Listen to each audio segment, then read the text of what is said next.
Le samedi 14 février, la médiathèque Le Quai a accueilli plusieurs animations dans le cadre de l'exposition interactive Rétro vers le futur. Le public a pu assister à des projections de courts-métrages d'animation et à une conférence sur les jeux indépendants animée par l'association Ordi Rétro.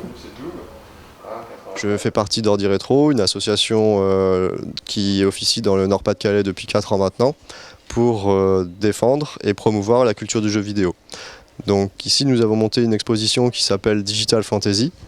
L'idée est de parler des jeux indépendants, qui est une tendance qui s'est affirmée depuis maintenant 5-6 ans et qui permet à des petits studios, parfois même à des auteurs tout seuls, de développer des jeux, de les diffuser et de rencontrer un public qui est de plus en plus important. Ici donc nous avons plusieurs machines que nous avons installées donc, avec ces jeux pour les présenter au public. Ces jeux présentent différents avantages. Le premier avantage, c'est que souvent ce sont des jeux bon marché qui permettent d'essayer de nouvelles choses. Ce sont également des jeux qui permettent d'aborder des thèmes qu'on ne trouve pas forcément de manière systématique dans les autres jeux, dans les grosses productions. Donc on a des thèmes comme les peurs, ça peut être la peur du noir, ça peut être également l'alcoolisme, ça peut être le deuil, la peur de la mort. On a également des jeux qui sont plus axés sur le plaisir immédiat, sur des mécanismes simples. Donc le fait de pouvoir jouer, de comprendre les règles instantanément et de pouvoir enchaîner des parties pour essayer de battre son record ou de battre le record du copain parce que c'est toujours plus sympathique de jouer aussi à plusieurs. Il y a un aspect convivialité qui est important dans le jeu, vidéo comme dans tout jeu en fait.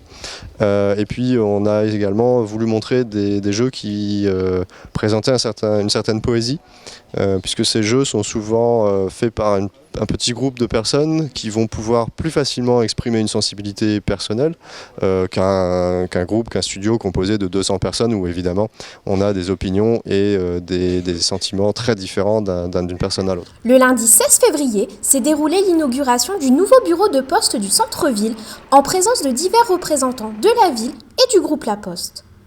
Après une brève visite des locaux, M. Gérard Simonin, directeur de territoire, a tenu à s'exprimer.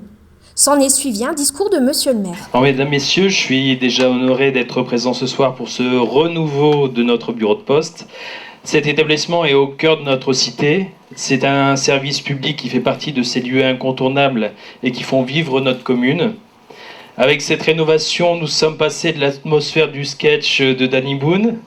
Attention, je ne parlais pas bien sûr du personnel qui fait formidablement son travail depuis de nombreuses années.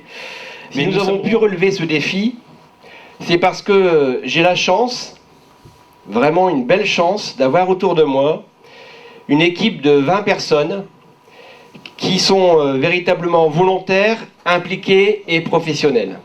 Nous sommes actuellement avec Monsieur Clément, qui est le directeur du bureau de poste de Condé-sur-Lescaut. Monsieur Clément, on peut constater que le bureau est flambant neuf.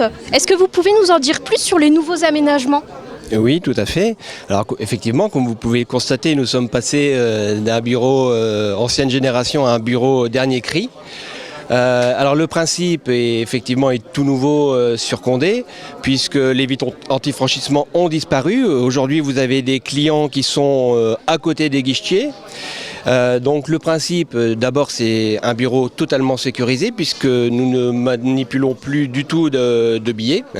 Tout se fait sur automate, à la fois les encaissements qui peuvent se faire sur un automate interne et les décaissements d'argent qui se font à la fois sur les automates internes et sur les deux automates qui se situent à l'extérieur du bureau, les deux distributeurs automatiques de billets. Donc le principe effectivement c'est de rendre les clients le plus autonomes possible sur des opérations simples qui ne nécessitent pas de valeur ajoutée et justement de dégager du temps pour nos guichetiers qui peuvent ainsi apporter du véritable conseil client à nos clients qui fréquentent notre bureau de poste au quotidien. Et justement, est-ce que le bureau de poste propose de nouveaux services aux administrés, aux Condéens ? Oui, tout à fait. D'ailleurs, dernièrement, nous avons développé tout notre réseau téléphonie puisque nous commercialisons aujourd'hui des produits de téléphonie mobile à travers la Poste mobile. Donc effectivement, ça c'est un nouveau service qui n'existait pas il y a encore quelques années. Et puis bien entendu, notre devenir passe par le développement de nos services bancaires.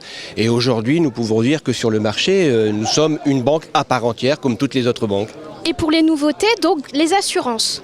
Oui, bien sûr, notre ambition c'est de devenir le premier assureur de France. Donc effectivement, aujourd'hui, nous faisons toutes les gammes d'assurances, que ce soit l'IARD, c'est-à-dire l'assurance habitation, l'assurance auto ou la protection juridique. Monsieur Clément, merci d'avoir répondu à ces quelques questions. Je vous en prie.